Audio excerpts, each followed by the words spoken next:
Originally, a super decent ladder hero, I guess, which, used to be a negative term. So Sphere Dragon's ladder heroes is always a little bit, tongue-in-cheek, but, I don't think it is. Like, it's a bit of a meme, but when everyone's like, shout out to Soul for the practice, like, it's excellent practice to go up against Soul on ladder. I think Botvinnik has, at times, been a very, very good Terran opponent, but if I'm being honest, like, it's not really that he's ever been a very, very good Terran as in making to the top 8.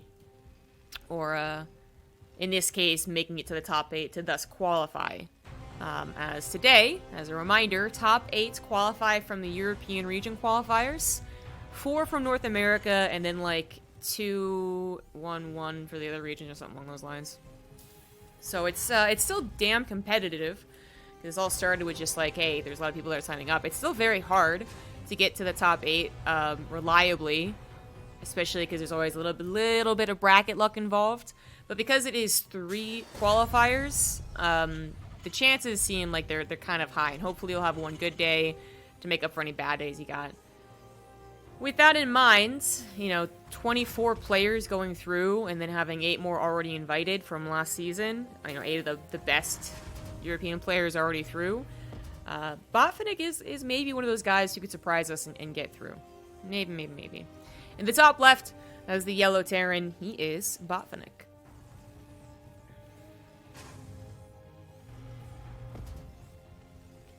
In the bottom right, as the orange Zerg, he is Aarass. I don't know anything about this guy, actually. Botvinnik, as I said, he kind of had occasional blow-ups where he'll suddenly be just like, oh shit, like, first of all, European Terran doing well. Whoa, what? Because just, like, there's not a lot of Terran presence when we consider how many Zergs we see do well in Europe. Like, that's the old stereotype, that's the meme.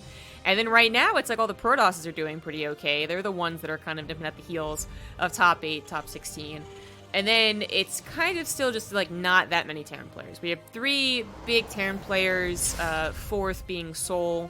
And then from there, it kind of seems to just kind of slope off a little bit. So, it's always fun to see him. It's just again, general, like, Terran player.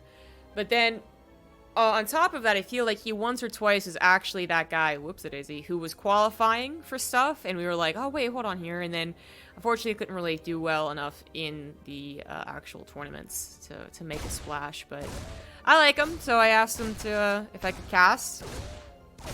And his opponent did show up, so we got ourselves a nice TvZ, which is usually where Terran players shine, first and foremost. So I am expecting Botvinnik to win this one, and then he'd be facing Stefano in the next round, and of course another TvZ. So I think that would be really fun, too. But I don't want to just say he's going to win, because I really don't know anything about our Zerg. We got a 3cc build here from Botvinnik, so starting things off very macro-oriented. And have a very strong push to the bottom part of the map once you break down these rocks. And gonna give him a lot of, I guess, room to work with because Aarass is not really doing anything. He's not, so far anyways, going for anything sneaky. No faster layer, no roach warning being slapped down, actually just macroing himself. So for him, he would love to scout that to 3rd CC just so he could also macro a little harder, a little more hardcore.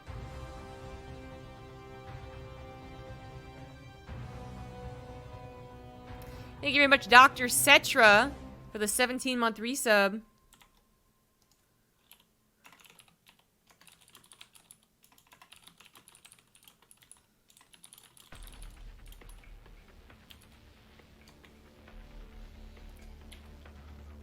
Actually, should bring up the Wikipedia here so I can go over who's invited while we have a bit of a lull in the action. Gonna have to just wait for basically the first Marine move out to really have something interesting happen.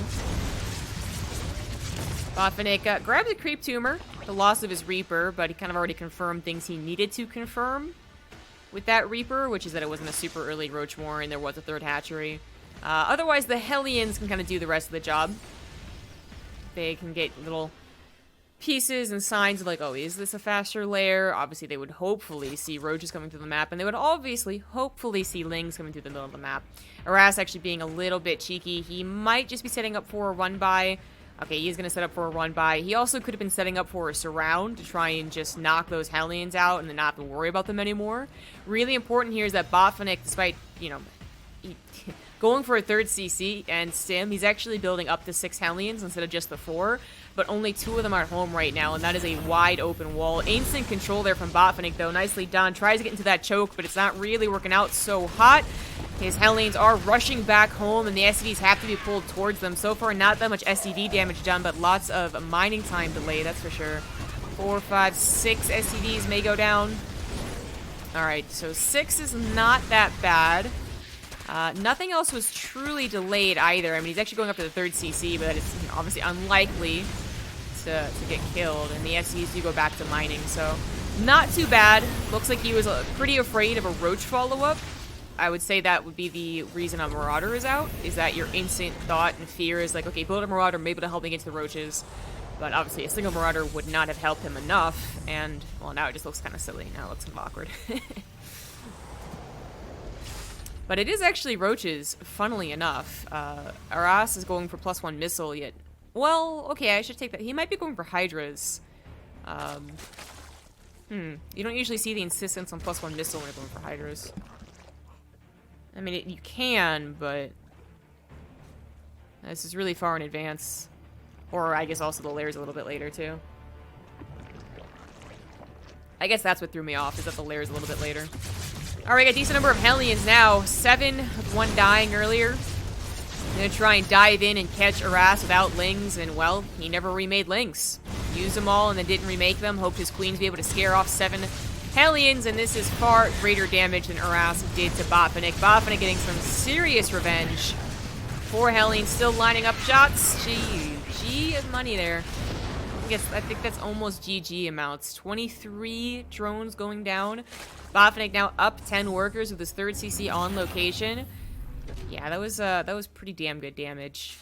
Now Aarass is trying to go straight to lurkers, and this surprise technology could be what brings him back into the game. But even though there was 23 workers at like 6:30, like that's not so early on in the game, it was still a pretty damn good amount to kill.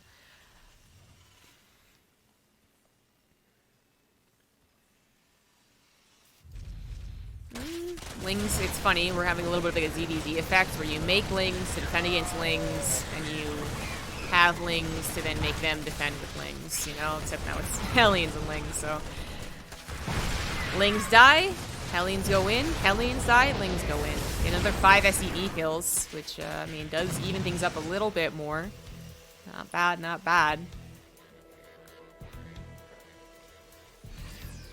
2-2 already started for what is obviously going to be lurkers first and foremost. I mean, there's very little stay over into the Hydras, no upgrades for the Hydras yet either.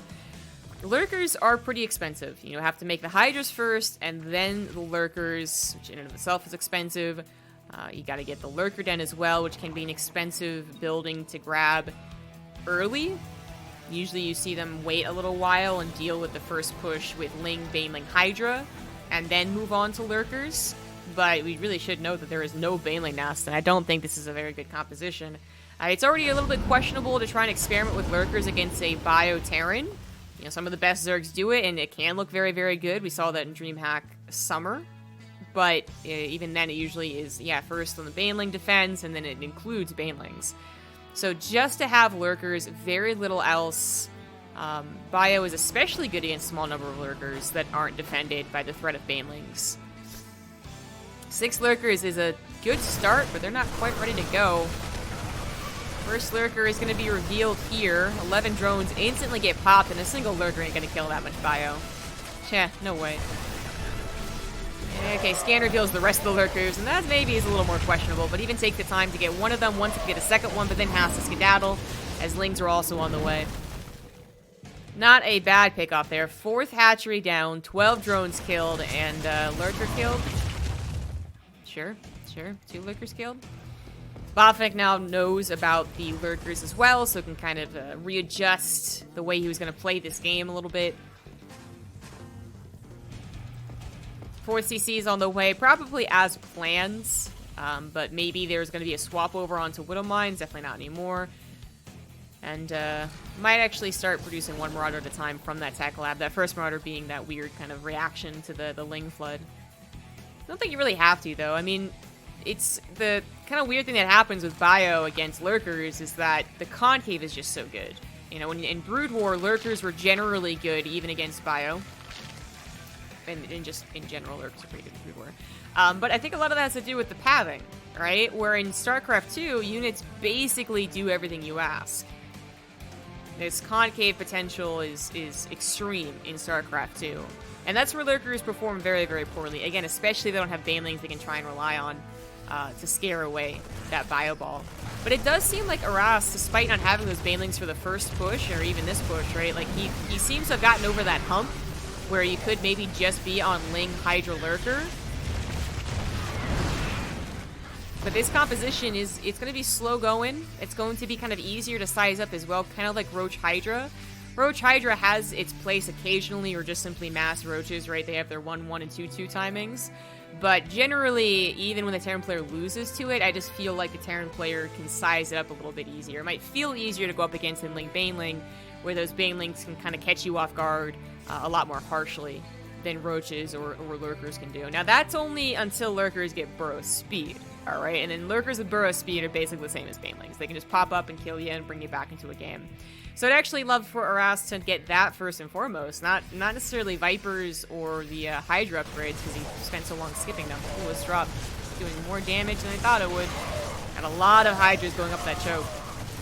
But I would love to see Lurker range first, right? That's what you usually get first. And then, yeah, going right into the Lurker Burrow. Vipers, I mean, they're going to help out against the tanks, and tanks are what you're supposed to kind of get against those Lurkers. You don't not get tanks, even though there's a bit of a dynamic there between Lurkers and tanks. But Lurkers get a lot scarier when they get upgraded. So I thought that's why he was diving towards the Hive, but maybe a little bit scared of this push. Thought Vipers would benefit him the most, the soonest. But then he also adds on 3/3 as opposed to getting those Lurker upgrades, and that I just can't. I can't agree with. I would say definitely go for the Lurker upgrades. But clearly these guys are more evenly matched than I thought they were going to be. As I said, I didn't really get to see if Aarass was fake Masters. That is someone who probably uses a different ladder account to actually be in GM. And then their other account that they use to have their name on it, you know, is not used as often, so they don't bother pushing for the GM pop-up order. But, I mean, if he's Masters 1... that's, you know, a decent skill level, but, you know, Masters 1 in Europe actually isn't even that impressive. It's not impressive at all. Although it depends on which MMR you are in Masters 1, so there is that. There is that. Masters 1 is quite a large, you get in very easily, but to get into GM is actually a lot more difficult in Europe. Anyway, so yeah, my point is I don't know what his MMR is. I mean, Botvinnik could be down to 5.8, and then Aarass could be on 5.5 or whatever it is, sub GM. And then that's not that big of a deal. I didn't get to see. But right now, looking at this game, the fact that he's lived until 13 minutes has macroed steadily with Botvinnik despite losses of 23 drones in the early game. I mean, alright. Okay. You seem to be evenly matched then. Botvinnik forced to play to 5th, 6th bases, get into some ghosts, which also have their own interesting dynamic against those Lurkers. Snipe outranges them. Without the range upgrade, which isn't quite finished. And then when it does finish, then Snipe doesn't outrange them, but Lurkers have the same problem as tanks, where they don't have as much vision as their range, right? So you will see Snipes go off, but because Steady Shot requires it to never be hits, all it takes is one little groove spine there to pop up and even poke the ghost before it goes, oh, ouchies, and it doesn't do the Steady Shot. So it can be a weird thing. It can be weird. Finally, we have Lurker upgrades on the way. Range just finished. The Speed Burrow's on the way, and they're going to have 3/3. So that is pretty impressive.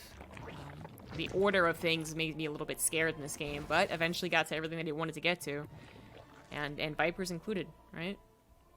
Botvinnik playing some serious late-game TvZ, though. He's got triple Starport on the way, Fusion Core. He's got the extra building upgrades on the way because he already has 3/3. This could be awkward. That is a fuck ton of Lurkers. Pardon my French. That is a lot of Lurkers. And with Blinding Clouds also taking those tanks out of the equation, as well as many of the bio units, my god, 18 lurkers. I think they started off maybe 20 or 22, but the lurkers definitely won that. You need to have that set up. You need to have the no-go zone of tanks already being sieged up and preferably focus firing. And yeah, Liberators also would have helped, but he's not quite at Liberators yet. And Aarass's lurker style is seeming to be working out a lot better than I anticipated. It helps he got to both upgrades, and it helps that he got to almost 20 lurkers, to be fair. I think Botvinnik maybe could have had some earlier pressure points, kind of capitalized on the 23 drones killed, as well as the 4th base going down so early, but now it may be too late. He's going to once again grab this 4th, it looks like. Lurker's a little late to responding. He's going to grab a couple of Hydras, try and skedaddle on the medevacs as well. Viper's not there to abduct, being a little miscontrolled. But Lurkers, reason they're being miscontrolled is that Lurkers are trying to end the game right here, right now. Snipes do go down, but only a couple of them.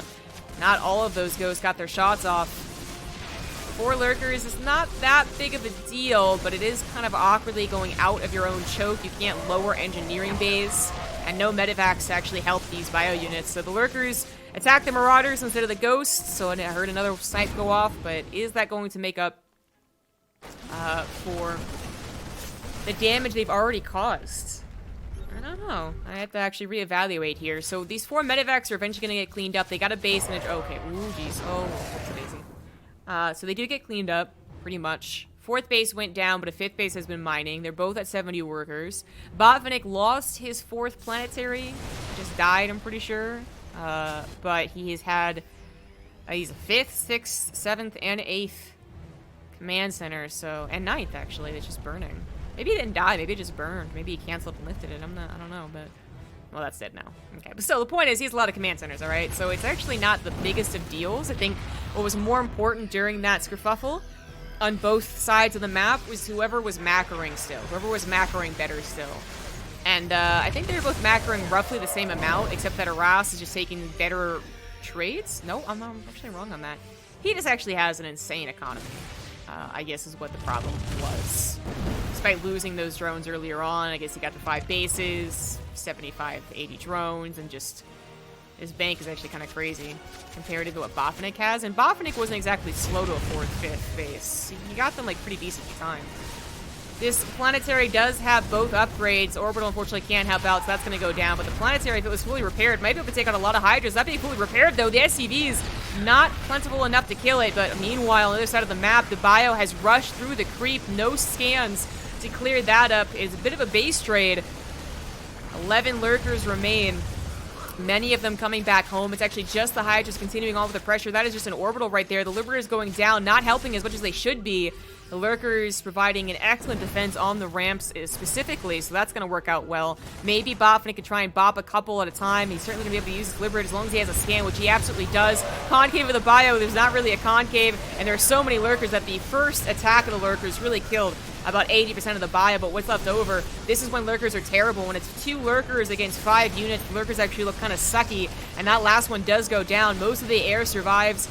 Don't forget the Liberators were helping a tremendous amount because the Hydras weren't in the correct place. They were over here destroying orbitals, which they've been doing a fantastic job at doing. They've actually killed like 5 bases, 1 planetary and 3 orbitals, I want to say. And it all started with them collecting that command center on the left side, so the only ones they're missing are the right side command centers, which they might even just not know about. Lots of Liberators are prepared to defend, but against Hydras, they might lose their lives instead. Already a couple going down, but the Hydras also getting sandwiched between Liberators and bio. Botvinnik just holding on here, but Aarass is the one with a huge bank. I don't know how he got such a huge bank. I really thought the resources lost was going to be... I mean, even now it looks more favorable, as I expected from Aarass, but when I looked, it was dead even. I thought for sure there was going to be like a 5,000 resource loss difference, and it wasn't. It's just that Aarass had accrued a tremendous bank. And perhaps Botvinnik, despite expanding it at a seemingly pretty good rate, like, he actually did not get the time, maybe. Maybe it was just shy of starting to pump those mules and get those SCVs mining that they started to engage each other. So he didn't actually get time to accrue a bank where Aarass did, I guess. And that's gonna make Aarass win this game. It's that Remax is just too good. GG. Alright, okay. Well, I am wrong. I'm gonna check their MMR now. Now they got an opportunity, but it's very possible that Botvinnik has played this guy, and thus knew what to be afraid of, and that's why he would pull back at certain times. It's also possible that he thought he won. You know, he doesn't really know this Zerg player. He already killed 25 drones in the early game, and he just went, you know, whatever, I'll play it safe. And that's what led to our Zerg players skipping a bunch of steps and then ultimately getting to this, like, amazing Lurker army. I don't know which one of those it is. Feels like it could be either one. So Botvinnik is currently at 6150. And then there he is. Aarass's profile is, he is ex-GM, but he's currently at 5600, so that's still about a 600 MMR difference, which is what I was expecting going into that.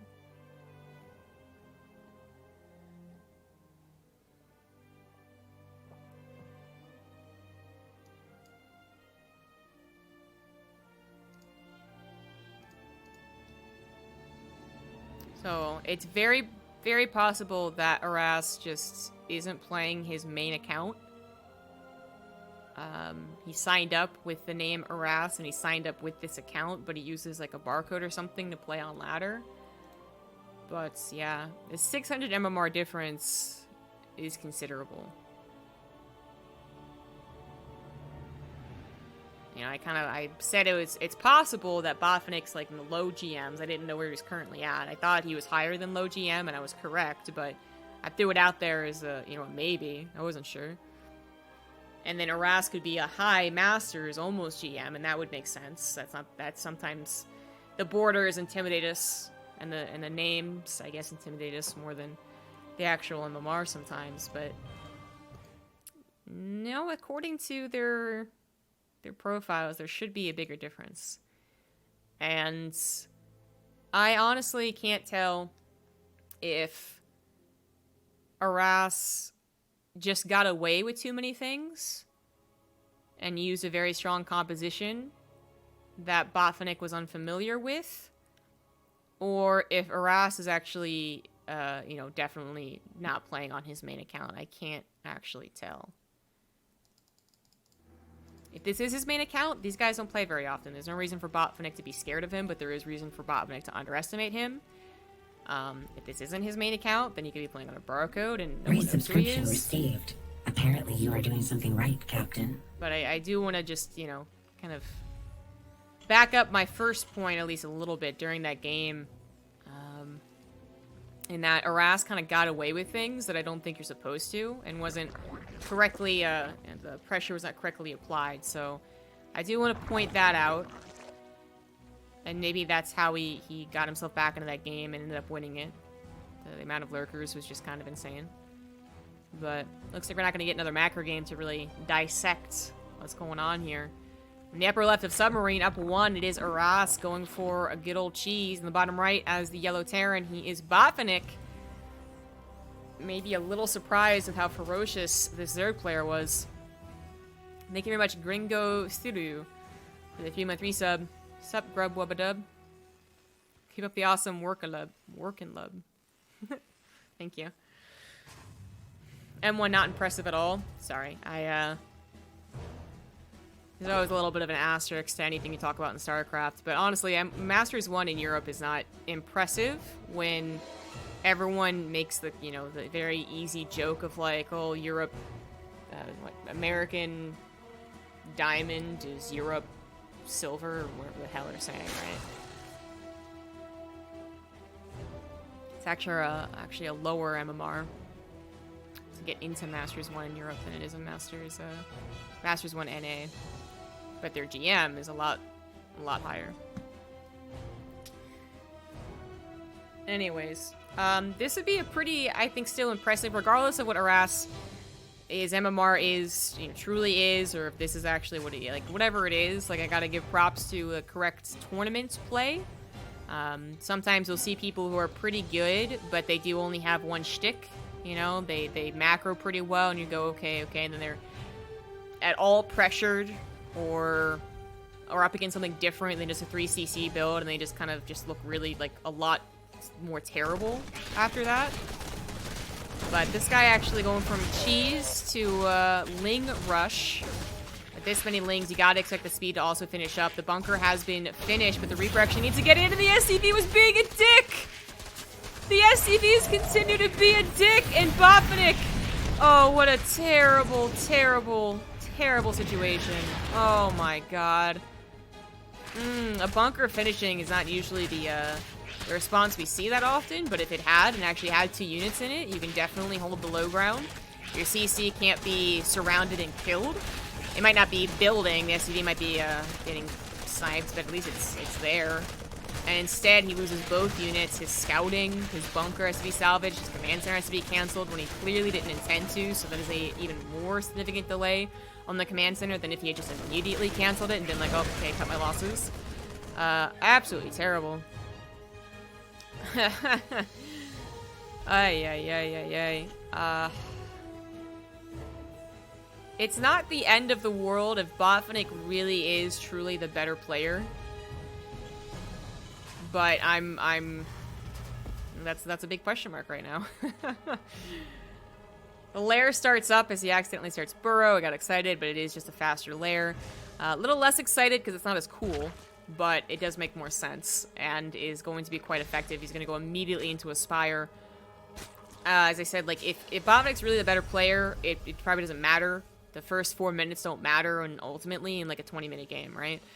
But you know, the key thing is to keep up the pressure and keep applying the pressure, and if you can do that, whether it's a follow-up Roach Warren or and he throws a Roach Warren down, but this could be a fake. It is fake. Or it's gonna be Mutas, which was I thought it was gonna be Mutas, and I think it is that they don't get time to breathe, they don't get time to fix up their macro that's, you know, better than yours, if, again, Botvinnik really is a better player. Instead, they're constantly responding to you, what you're doing. So even though maybe your macro isn't as good, you already got a killed command center, and you already have 7 mutas, and they only have 4 Marines and a Viking. Yeah, the 7 mutas are going to be definitely something you can play around with for a while. You know, who cares if you're banking at 500, and you're not Cyril. Something like that. So it's also just a very powerful 1-2 punch. You know, we do see a lot of Roach into Muta. In this case, it was fast Ling speed into Muta. But, yeah, the idea is the same. Hellion's going to look for a lot of damage. And they could find it. The drones probably should be pulled back in. Oh, okay, alright. Not terrible timing there. I thought he was going to pull these drones back into the drones because they were... The Hellions getting awfully close to the stacked up drones. Awfully close. Instead, they got the ones that were on the tail end. They still got 7 drones when Aarass was only on 39. And that's, and it lives, so that's actually pretty nice. Really nice. But they're very, very close to getting all these drones over here. Clearly, they got a scout. I think Botvinnik would have been only as fooled as I was, which is to say, for a second, like, is it a Roach Warren? No. The Spire just makes a lot more sense as a follow-up. The Roach Warren, I mean, it can, but I feel like it also would have already been on its way if it was really the follow-up, or even already done if it was really the follow-up. Although I guess if he's waiting for a Nidus Swarm. Nah, I'm still gonna stick with it. I think Botvinnik is already clued into, like, now these stupid Zerg players, they're gonna do a Muta thing. That's definitely common. So we got that confirmation scout, and can kind of respond a bit better, I guess. He already got a couple of Vikings, and they do certainly help in the early game. It just kind of sucks, because as much as they help push back Mutas, maybe they get the last shot to kill a Muta. Maybe. And then otherwise, obviously as the Muta count grows, they don't do very well. And you didn't just waste time building Vikings that eventually don't help. But your starport could have been building reactors or building medevacs. But I think for now, they are necessary. No missile turrets quite done. Ooh, timing though. No, the last shot for the Viking. Nice. That's what they're great at. That's their benefit. They got range. So, oh, nice Widow Mine hit as well. Guaranteed 1 hit. 1 shot, 1 kill for a Widow Mine. Did it get any splash? No, okay, so it's only 2 mutas down so far, but still not a very strong start to the Muta follow-up, really. So the single engineering base should be signifying a push soon. There is a third CC, so it's not an actual 2-base all-in. But with only a single engineering bay, I would expect the push.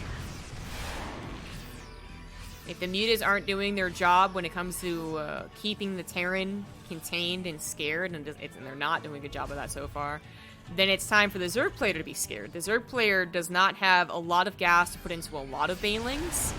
Even if they get baneling speed at a decent time, it's still not, you know, the most amazing time, and this is not as fast as you could have gotten it, but yeah, it's only halfway done.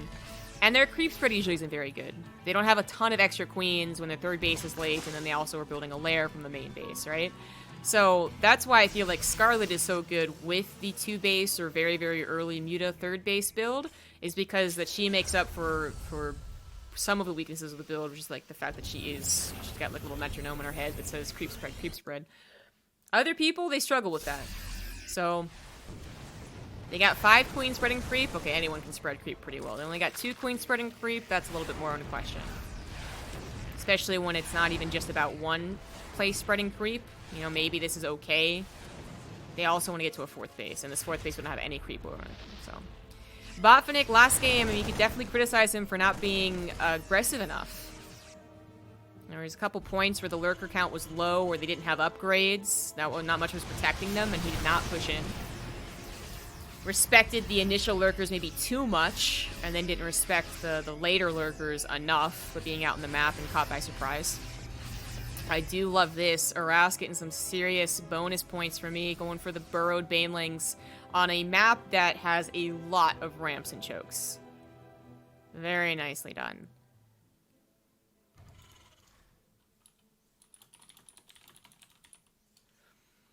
It's gonna miss the one attack line that Botvinnik is actually going through.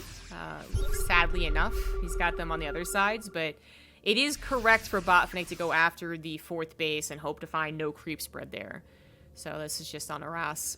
Now Aarass is doing something that I think makes a lot of sense, a lot of sense, which is to double expand at this point. Not only was he banking minerals, so he could have gotten a macro hatchery in a 4th base, which does happen a lot of the time, but I think it actually makes a lot of sense in general to just actually have this build go for a double expand instead of a macro hatchery. It can definitely backfire because one base does get sniped. The idea is that maybe one base gets sniped, you at least have the other 4th base mining. And without that 5th hatchery, you're still in a little bit of trouble, larva-wise. It can backfire. We've seen that happen. But I think the option of canceling one or another is really good. And then, ideally, you still have good enough injects. Oh my god. Oh no, the Overlord Graveyard. Oh, all the miss rallies. That was really bad. That was like 6 Overlords. Oh, he's gonna bait him! Oh! Style points! Style points everywhere. Nicely done. Botvinnik having no idea there was burrowed banelings. Did get baited. Oh, awesome, awesome, awesome. Where is that? Okay, now he's got to check every single ramp he goes up. That is some scary stuff. The bait was seriously cool. I have no idea who Aarass is, but he's made a fan out of me.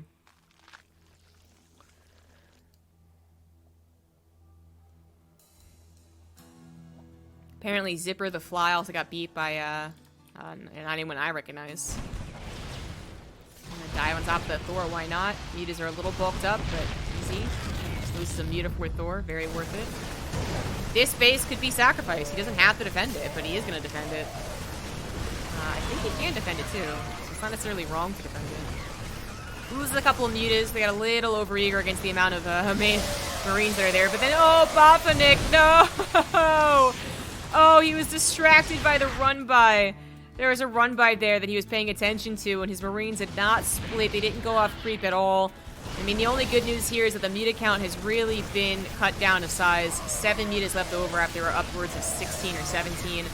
Thanks to the Widow Mines, thanks to the Miss Micro against the Marines. But, oh, Botvinnik just lost all that momentum. That was supposed to be a base that Aarass had to at least consider giving up.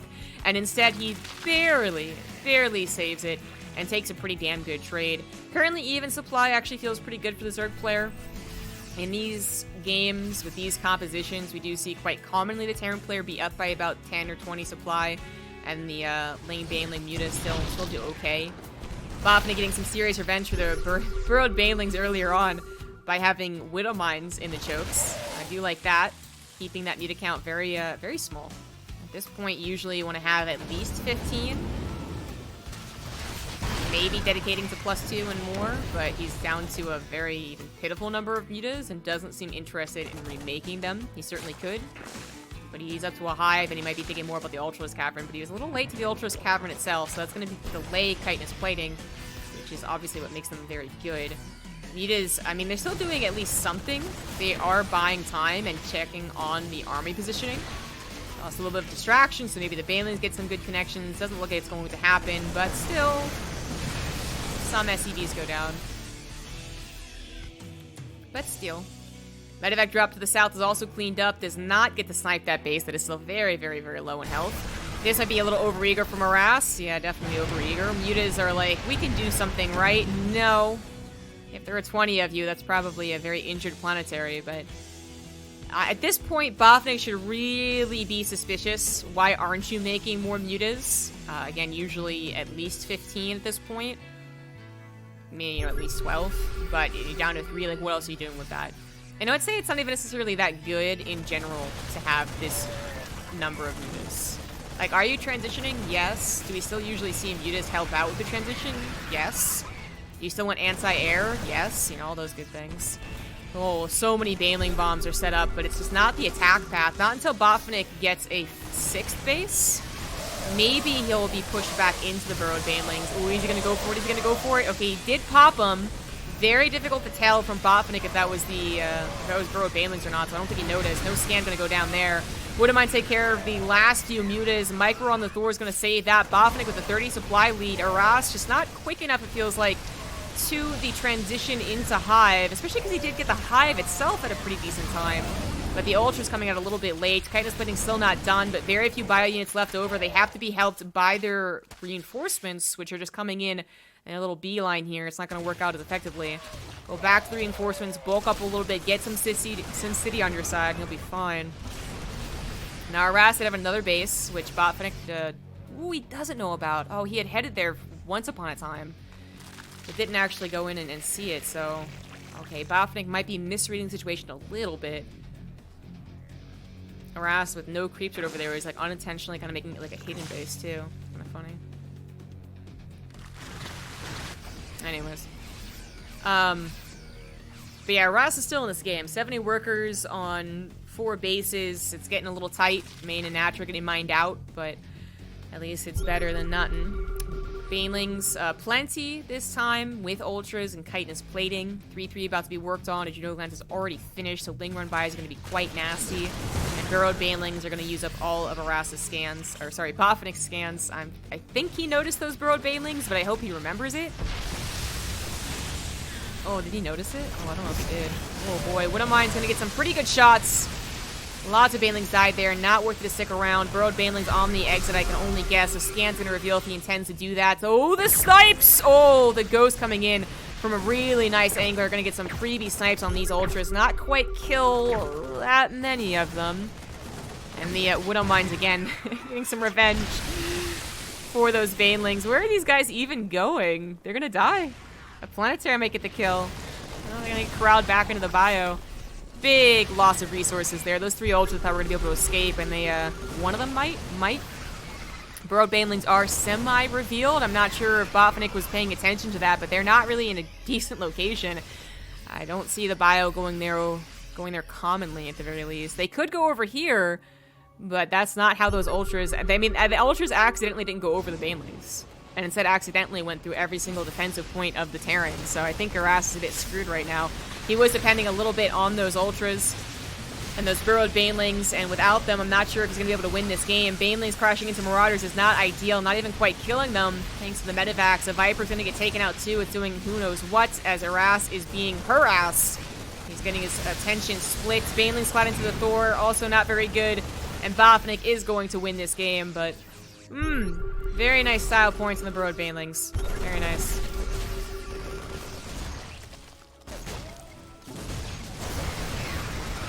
going to be a decent surround, but the Baneling numbers just aren't there. And this would be the GG. 3 ultras are on the way, but Botvinnik, I mean, Aarass knows Botvinnik has plenty of bases. This is not an all-in situation where if only you could hold on a little bit longer. No, he's dead. Now 5 ultras, but GG. Botvinnik not going to go out in the first round. Not against some guy you might not even know. At least not yet. It's now tied up, so it could still happen, actually.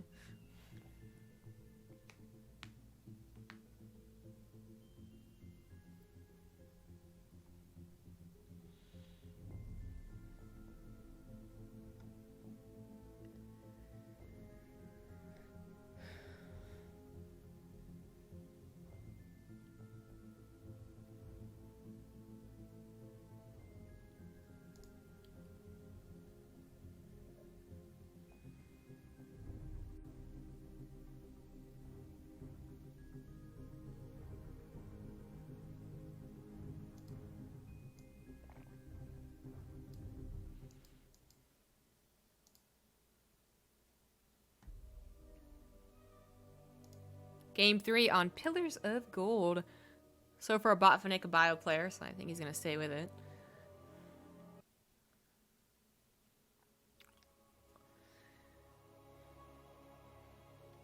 Agreed.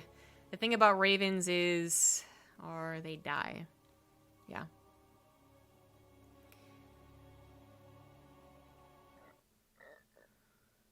Unfortunately, Ravens at any point versus Zerg are just not dependable. And for what they do, their eventual death does not seem worth it.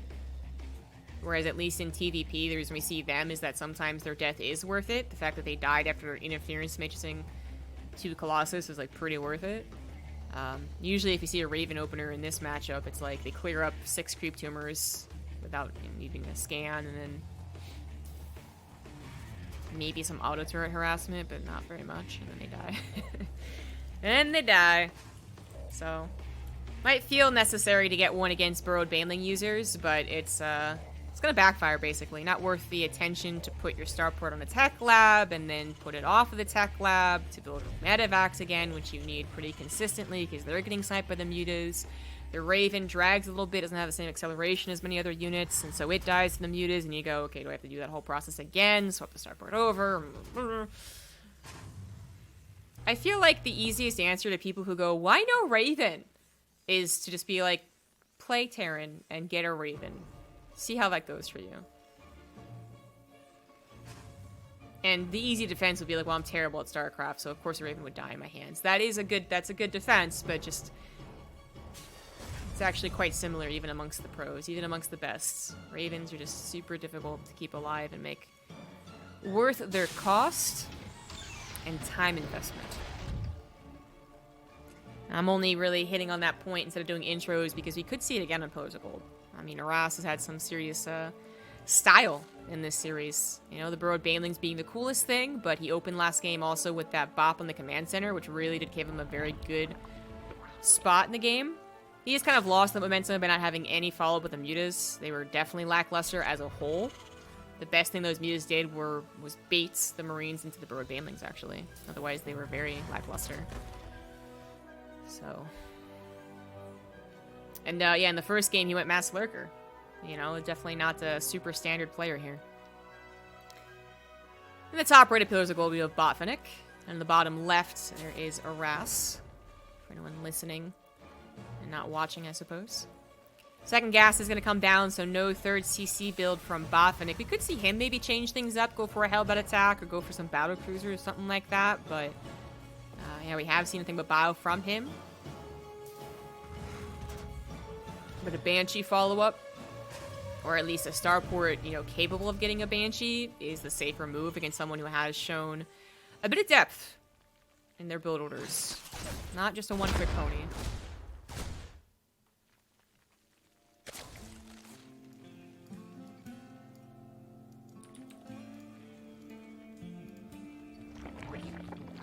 Whew. There are a billion people casting this. billion.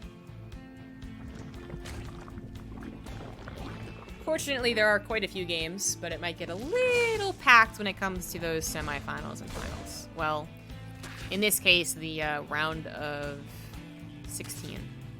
Round of 16 are qualifiers in this qualifier. That was redundant. They are qualifying matches in this first qualifier tournament. So, no lair quite yet, and the reason is, there is a Roach Warren. He saw a second gas being taken, and is understandably saying, well, what are you making from that second gas? Roach Warren, I think, is just now seen, wasn't seen in that previous scout. But I think him also seeing no lair would have been a little like, okay, alright. And hey, I brought up that having a starport to at least have the ability to build a Banshee is going to be very nice defensively, and look how right I was. Look how on point that call was. It's a good thing I mentioned it, because it's literally what's happening. All Botvinnik has to do is build a security Banshee. Alright, now he should keep in mind that his opponent is very capable and very likely to not dedicate to this push, since he was scouted. And also the actual Ling Roach, I think, is a little too dedicated in general. I mean, it happens about as often as this does, but yeah. You want to check to see if there are also speedlings on the way. And if there's not, they're building drones behind this, and so you don't want to dedicate too much to other things. So just a single Banshee, I think, is enough. You can go ahead and cancel that second one, because you didn't bother getting Cloak. This is literally just a safety Banshee. He is now very confident that it's not going to be a Link follow-up, even scanning the natural and seeing more drones than he did last time. And while the Roaches do take out maybe one Hellion, the rest of them are flying across the map. And if they're not going to get drones, they're at least going to force Lings. It looks like they're going to get some drones, actually. Aarass doing something very, very greedy. We tried to go for a wall. Instead of building Lings out of this larva, they would have been quite ready to go anyways, but at least they would be on their way out. Instead, now 3 Hellions going to get plenty of times to shoot these drones. They go ring around the Rosie, around the Queens. Actually, don't dive any further. Instead, try to escape and go after that third base. But actually, the drones have been pulled to the natural. And natural was the juiciest potential. 9 drones go down, but for all of the Hellions is actually a bit of a question mark as far as that trade. Now, it is still better for Botvinnik because Aarass did lose 9 drones on top of not doing anything with those Roaches that interrupted his drones in the first place. So it is still better for Botvinnik, but the actual, using your Hellions for that, I feel like it could have been so much better. I feel like that ring around the Rosie was about to go terribly for Aarass. But instead it at least is manageable. Nidus Worm on the way. This guy's a little aggressive, isn't he?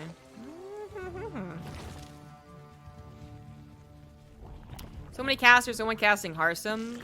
Well, he had a bye in the first round, so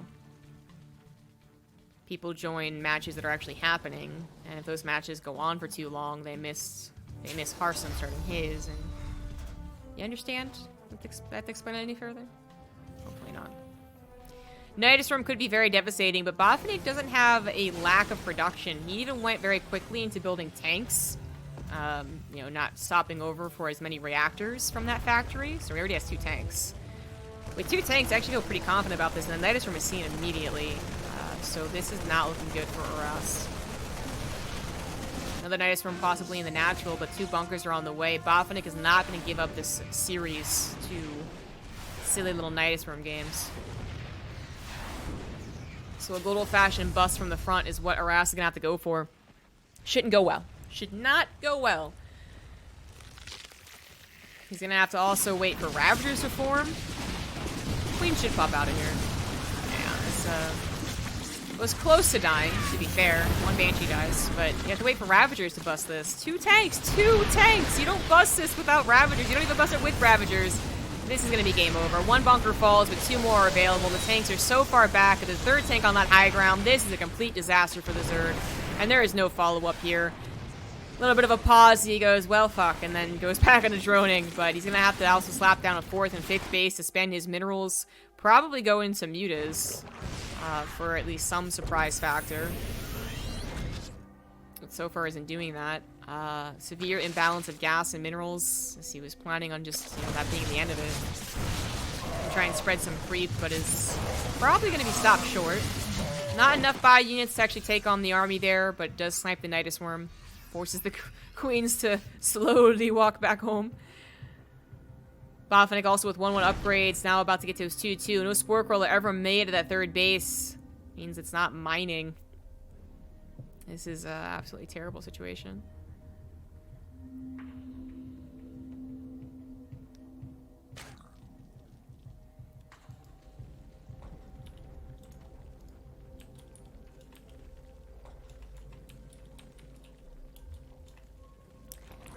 Don't know how much else to paint this. Fungals, I guess. See an infestation pit on the way. Don't really go swarm host against bio, but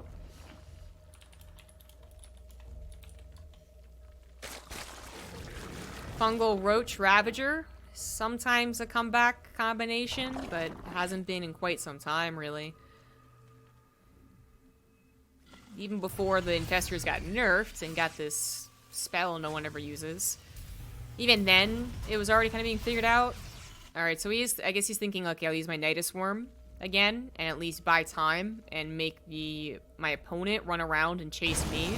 Which isn't a bad thought process, but the specific composition that Botvinnik is going for, the bio composition, it's much better at running around and dealing with the Nidus Worms than those mech armies are.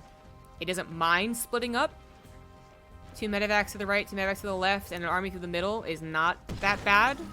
Whereas the equivalent for mech would be 6 Hellions to the left, 6 Hellions to the right, and through the middle, and that's actually dangerous against Locusts, because then you don't have enough Hellbats against them. It's consistent DPS and lack of friendly fire. Works much better against the Locusts as well. And even if they do take somewhat terrible trades, if they do try and fight a bunch of Locusts and it doesn't go that well, it's bio units, which are much cheaper and much easier to replace. So, just a handful of reasons why we don't see Swarm Host against this, and already denying that right side Nidus Swarm and seeing that it's Swarm Host should give Botvinnik a lot of confidence. When it comes to a direct fight, all he has to do is, yeah, maybe avoid the Locusts. That's a little too many Locusts, for instance, but then just run back in. Actually coming in from behind, Aarass doesn't have enough of a non-Swarm Host army to take advantage of Botvinnik's 20-30 army supply here. Now it's being joined up with the rest of the army, and that's going to be a little bit too much. Ling Run By is going to be assaulted out by a Marauder, and I don't think it's going to do equivalent damage as the third base goes down for the Zerg player. Upgrades are also going to be under fire. Natural's going to be under fire. Don't even know what Nidus Worm there is going to do. Maybe something, I don't know. And that is that. Ling's not even going into the SCV mineral line. They just went into the supply depots. Tanks not to be sieged for this. I don't know why that Nidus Worm went up that way, but it did. I don't know. I guess to continue the aggression should he hold, but not gonna hold. Medevacs are out of juice, but the Locusts are gonna actually land with very little time in their lives. So they kill a couple of tanks, a couple more pop out to kill maybe one more tank, but that's gonna be it. Aarass was a big surprise, man. Botvinnik is not a bad player at all. We confirmed that. It's 6.2 on the GM, so, I mean, it's not like he's been slouching and is back to 5.7 or something. Like, no, he's supposed to be better than Aarass, but Aarass really made Botvinnik work for it. GG.